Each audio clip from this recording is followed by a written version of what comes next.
It wasn't even the top 10%. It was the top 25%. And so so now the average GPA of people getting into even the University of Texas, not even just Macombs, but the University of Texas, the average GPA is increasing. The amount of resources that you have to get answers and questions to your answers to your questions is also increasing. When I was going through school, I couldn't just Google something. There was no Google.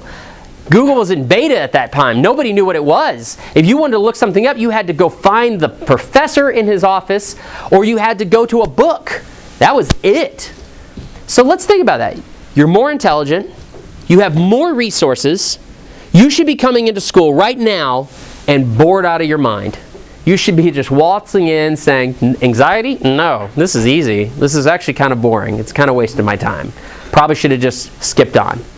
But what do I actually see is the opposite. The level of anxiety, the tendency to freak out, the fear of failing, the, oh my gosh, I'm not perfect, that is also increasing.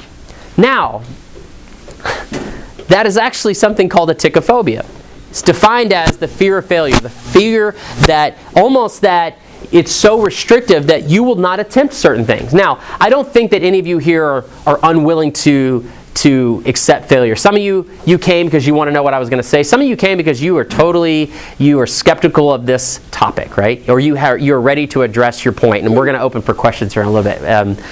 Let me throw this out. Have you ever felt this reluctance to try new things because they'd be challenging? I have. Have you ever dealt with self-sabotage? You go in, you take a test, you have so much anxiety, you just freak yourself out. Or maybe you don't know where to start, and so you just procrastinate. You ever had the problem where you just have less, maybe a lack of self-confidence in something, or you have this thing called perfectionism, where anything less than 100 is not good enough? If I were to describe a personal trainer to you, what would you think a good personal trainer is? Somebody who makes you sore, somebody who makes you sweat, somebody who makes you work hard. This is the guy who works at my gym that trains me every day I go to gym. 6:45 in the morning, Coy Schneider. He's a state power lifter, and he pushes me to do this every day. Every day. This is me on my birthday.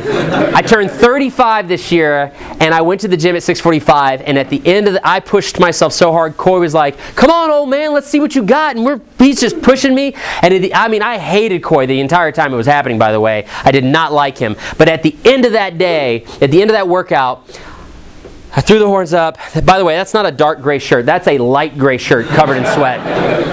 And I was doing suspension training, so it's like, that's why my leg is sitting there. And so that's what we think about, right? If you saw somebody and you could say, man, you've gotten in shape. What's your secret? And you're like, oh, you got to do my personal trainer. They're awesome. They will beat you senseless, and it is hard work, and you're going to love it. Now let's flip that to education, right? Hey, who'd you take for finance? Oh, don't take this guy. He's going to make you work. It's hard. It's horrible. Go take this person. Highest percentage of A's according to Rate My Professor. It's really awesome. That's like saying, hey, do you want my personal trainer's phone number? Only if they're going to feed me cake and give me back rubs and not make me do anything. Here's my Rate My Professor. This is actually my Rate My Professor. Here's the good. I love the fact that I get green on helpfulness and on clarity. I don't like the fact that I get a bad score on easiness. I get rated as not easy enough. And then I would think that's a green, right? That should be green, like, oh, he's really hard. Green. No, it's like, oh, watch out for this guy. He's not easy enough. He's really helpful. He's very clear in but it's not easy. So, when it comes to teachers, we go the opposite than we do with a personal trainer. Do we care more about our personal health than we do our intellect? No, we care about the GPA, and let's talk about that, right? So, but there's my Wayne Gretzky, by the way. You only miss 100% of what you don't take. I love that one. This is another good. I love Michael Jordan too. This is another good one. He says, I can accept everyone fails at something. I just can't accept that you don't try again, or I love that. So why is this, right? Why are we like this? It's not just the millennials. Millennials get a bad rap. Let me be honest. You were probably the last of the millennials. I was actually the first of the millennials. And so we are technically in the same generation. So I feel the need to defend the millennials because we get a bad rap, right? We get the rap that we can't think for ourselves, and then we were babied and coddled, and everybody got a blue ribbon. And that's why we're such little spoiled brats and we can't figure out anything. Well, I don't agree with that. But I do think that aticophobia does come from some comments like this. Oh, you only got a 98? Why didn't you get 100? Now, this could be a great comment if it motivates you. If you said this to somebody and they said, well, I got a 98 and I tried my hardest. I'm in the top 2%. And they say, yeah, but why didn't you get 100? Now, there's a difference between asking that and lifting a person up and they say, well, you know, I found out why I didn't get 100. I missed this one thing, and so I'm going to improve this, and I'm going to get better on the next time. And if I don't, then I'm going to keep trying, right? It motivates you. That's great. But if you hear something like this and it brings you down, it breaks you down, you feel like all of a sudden anything that's not 100 is a failure. When I have a student walk in and go, hey, I got a C on your exam, is that passing? I'm like, yeah. Everything above F is passing. F is failing. And they're like, so I'm like, why are we having to discuss what a failing grade is when it's been clear for ever since we came up with the idea of grades? So again, I don't mind this, right? I don't mind if a person, you know, if you had a parent like this, I'm not bashing on your parents. But the question is does it motivate you in a good way or does it bring you down? Does it give you this need for perfectionism? That's the wrong thing that I'm a little worried about. Or is it this, right? Did we all get blue ribbons for showing up, right?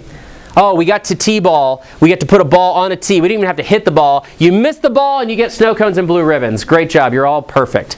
There is some validity to this, right? There is validity to tell people that if you are perfect, that they have this fear to be anything less than that. In fact, there was a study done by a Stanford professor that I think is amazing. She took 400 New York City 5th graders, split them into two groups, 200 in each group. She split them down the middle. She gave them a puzzle, a 5th grade level puzzle, and they all had to solve it. And the only thing that differed in this test was that she told one group at the end of every test, you solved that test, you're really smart. You're one of the smartest people that we've ever seen take this test. Great job. She went to the other group and said, you worked really hard on this. And because of your hard work, you did well. Good job. That's all they did. Now, they give them another test, an 8th grade level test, a test that they cannot complete. They know it's going to be hard. What happens? The group that feels like they're at the top of the pack, they're the intellectuals, right? They're the best of the best. They freak out and struggle with the fact they can't solve this test. And the other group, they take the test too, but they're fine. At the end of this, they offer them both an opportunity to look at other people's exams to see how they did. And they go to the intellectual group and they say, do you want to see somebody who did worse than you or somebody who did better than you? And they always chose the person who did worse, because they needed that maybe to bolster their ego or to feel better, whatever it was. But they always wanted to look at somebody who did worse. The team that worked hard, they said, I want to see somebody who did better than me. I want to know what they did. How did they do it? What can I do to do better? And they looked at it as a learning opportunity, even though they did equally bad as the other group. Fast forward, they gave them one more test. And that test is the 5th grade level test. And who does better? The team that took it as a learning opportunity, that actually looked at how the other person did it better. And even though they're all the same group of students in terms of their level, the intellectual group didn't take it as a learning opportunity, and over time they did worse. The team that was told they worked hard, they did better. So there is some validity to telling people, you know, I don't want to tell you that you aren't amazing, because you are. Are you perfect? No. Am I perfect? No. Do we have to be? No.